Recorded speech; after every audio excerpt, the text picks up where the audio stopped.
Now let's get to a state where it's always predicted that things will go down wire. The Congress that won Madhya Pradesh in the year 2018 but later lost in 2020.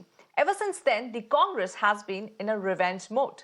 Now, most pollsters have predicted a tight battle. In the year 2018, the Congress won 114 seats, the BJP won 109 seats, and the BSP won 2 seats. The Congress was the single largest party, even though its vote share was lesser than the BJP. मैंने पहले ही कहा था, मध्य प्रदेश में कोई कांटे की टक्कर नहीं है। भारतीय जनता पार्टी भारी बहुमत से जीतेगी। मैं तो हमेशा आत्मविश्वास से भरा रहा और मैंने सदैव कहा कि जो एग्जिट पोल कह रहा है वो लगभग जन भावनाएं हैं और हम भारी बहुमत से जीतेंगे। देखिए, प्रदेश की जनता विकास चाहती है और विकास यानी मोदी जी, विकास यानी भारतीय जनता पार्टी। मुझे लगता है ऐसा कि लोगों ने विकास के लिए आशीर्वाद दिया है और निश्चित रूप से हम लोग विकास करेंगे। ये सब जनता का विकास के प्रति जो प्यास है और वो प्यास बुझाने का काम मोदी जैसे नेता कर सकते हैं, भारतीय जनता पार्टी कर सकती है और इसीलिए लोगों का विश्वास भारतीय जनता पार्टी के प्रति है और हम भी इस बात को कर्तव्य समझते हैं अपना कि जनता के विश्वास के अनुरूप काम करें। अभी जो एग्जिट पोल्स आ रहे हैं वेरियस न्यूज़ चैनल्स की, एजेंसीज की, कुछ सरप्राइजिंग भी हैं, कुछ में टाइट फाइट है, कुछ में मार्जिनल विक्ट्री भी है कांग्रेस की। आप कैसे देखते हैं?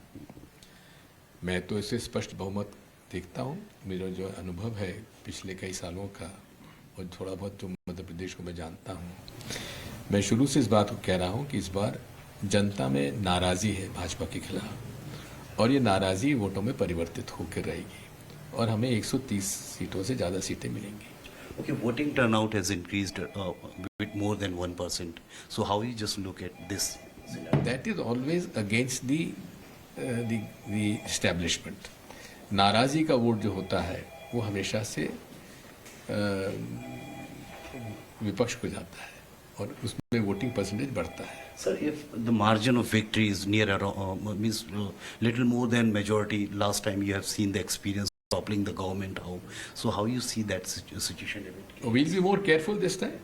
We'll be more careful. What is the estimation of Mr. Digvijay Singh regarding this? My own estimation is still 130 plus because people have voted for the Congress party and there is huge anger against the present government. How would you say, final question, last question, Times Now also has presented the survey. It has given 117 to Congress party and 111 to BJP. That's a very conservative estimate. This thing is nothing less than 130. My colleague Makaran joins us on the phone line. Makaran, exit poll की सर्वे सामने आ चुकी है और उसके तहत ये बताया जा रहा है कि बीजेपी एक अच्छी खासी एज मेंटेन कर रही है मध्य प्रदेश और राजस्थान में। आप एग्जिट पोल के ऊपर क्या कुछ जानकारी देना चाहेंगे हमारे दर्शकों को? देखिए, एग्जिट पोल्स में बीजेपी राजस्थान में गवर्नमेंट फॉर्म करते दिख रही है, जबकि छत्तीसगढ़ और मध्य प्रदेश में कांग्रेस को एज लग रहा है। ऐसे में एग्जिट पोल्स को लेके कांग्रेस बहुत उत्साहित है और साथ ही बीजेपी ये दावा कर रही है कि भले ही एग्जिट पोल्स उनको फेवर ना कर रहे हो बहुत ज्यादा, लेकिन सरकार वही बनाएंगे। तो ये कांग्रेस और बीजेपी के अपने अपने दावे हैं और एग्जिट पोल्स में बहुत क्लोज फाइट है बीजेपी और कांग्रेस के बीच में। तो ऐसे में सरकार कोई भी फॉर्म कर सकता है, लेकिन ये जरूर हम कह सकते हैं कि कांग्रेस को बेनिफिट है। हालांकि ये बेनिफिट एंटी मनसी का है सीधे सीधे और कांग्रेस गवर्नमेंट फॉर्म करने की स्थिति में आ सकती है, लेकिन अभी फिलहाल कांटे का मुकाबला है, यही कहना होगा। जी मकरन, बहुत बहुत शुक्रिया हमारे साथ जुड़ने के लिए और इन तमाम जानकारियों के लिए। Turning to India's largest state, Rajasthan. While Congress focused on Vikas and banked on its 7 guarantees, BJP saw red. I mean the red diary, and attacked the Rajasthan government over graft, crime against women, appeasement and paper leaks. There has been a trend of alternating governments since 1998. Basically, the power shifts between Congress and BJP within every 5 years. Now, so it's the BJP's turn to rule. The Congress is hoping that it can buck the trend, but that looks unlikely according to the poll of the poll numbers. Now, in 2018, out of 199 seats, the Congress had 107 and the BJP had 70.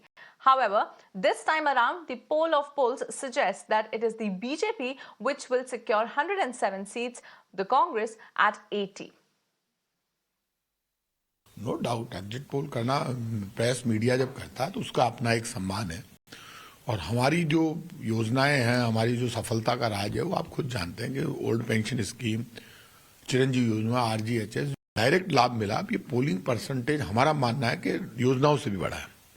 Old pension scheme में 7 लाख कर्मचारी हैं, उनके परिवारों के 28-30 लाख परिवार के लोग हैं। अब आप ये समझें कि ये मानकर चलिए 7 लाख कर्मचारियों में सीधी 5 लाख भी वोट देते हैं तो उनके परिवारों के 20 लाख लोग भी वोट देंगे। तो इतना खुश होने की बीजेपी को जरूरत नहीं, अभी रिजल्ट आ जाने दीजिए।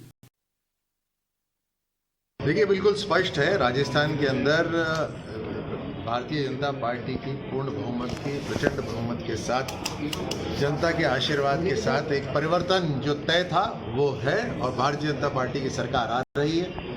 चुनाव के समय जिस तरह से लोग आनंद से, खुशी से, हर्षोल्लास के साथ जो वोटिंग कर रहे थे, जो त्यौहार का जो माहौल था, वो त्यौहार का माहौल तभी होता है जब एक उत्साह होता है परिवर्तन का। तो ये तय है, भारतीय जनता पार्टी की सरकार आ रही है।